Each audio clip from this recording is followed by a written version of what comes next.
السلام عليكم. هذه رسالة إلى السيد القائد العام للقوات المسلحة دولة رئيس الوزراء، إلى السيد رئيس مجلس النواب، إلى السيد وزير الداخلية،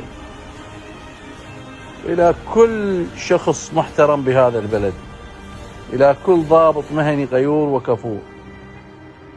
يوم 13/5 الساعة 9 مساء كان هناك مؤتمر أمني في قيادة شرطة البصرة بحضور السيد قائد شرطة البصرة وحضور 27 ضابط رتبهم بين عميد إلى عقيد مدراء الأقسام بهذه المحافظة.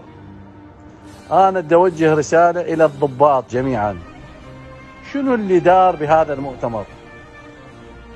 وشنو التهجم اللي تهجم به القائد على شيوخ العشائر، على أهل البصرة؟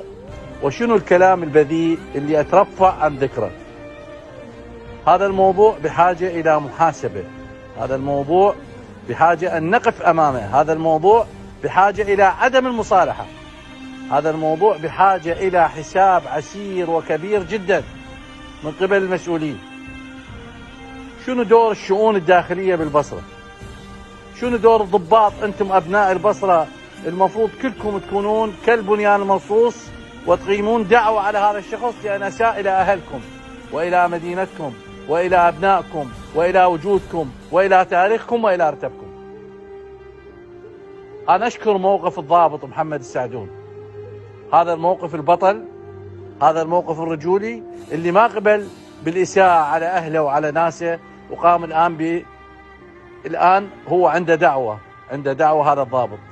بس احنا هذه الدعوة إجراءاتها طويلة، نتمنى إجراء واضح وكبير من قيادات هذا الضابط، سواء كان من وزارات، سواء كان من القائد العام للقوات المسلحة، ونتمنى موقف من شيوخ البصرة. والله عار عليكم انتم شيوخنا، على الأقل موقف تطالبون بإقالة القائد.